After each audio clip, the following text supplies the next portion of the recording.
Certains projets ont été refusés par l'URSSAF. Est-ce que les futurs auto-entrepreneurs risquent d'être confrontés à ce même problème et quel dossier cela concerne-t-il?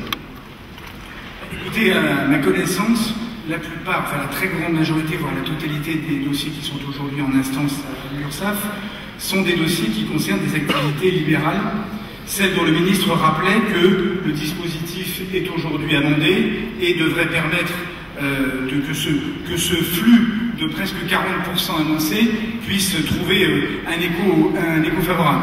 Donc il ne s'agit pas en réalité d'un rejet au sens propre du terme, mais d'une demande de recomplément, voire de redéclarer le dossier lorsque le dispositif acceptera les professions libérales.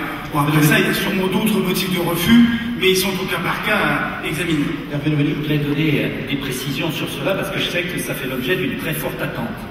Et lorsque j'ai su qu'il y avait ces refus qui tenaient au fait que le conventionnement de ces professions avec les caisses de retraite n'était pas mis en œuvre parce que ça va demander un peu de temps, j'ai donc fait en sorte que dans le plan de relance, il y ait un amendement qui permette de se passer de ce conventionnement.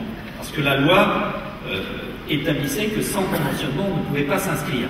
Eh bien, la loi nouvelle indique que l'on peut s'inscrire. Aujourd'hui, si l'on est auto-entrepreneur, si l'on veut être auto-entrepreneur et professionnel libéraux, simplement, il y a 2 décrets qui doivent paraître. Le premier est paru, il fixe le taux de prélèvement, 20,5%, qui viendra prendre sa place entre les 13% et les 23% de commerce et services.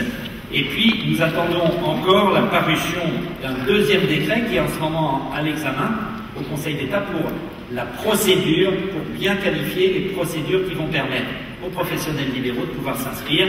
Donc, dans les 15 jours, ce décret paraîtra, et dès que ce décret paraîtra, on pourra s'inscrire en ligne tout en étant professionnel libéral.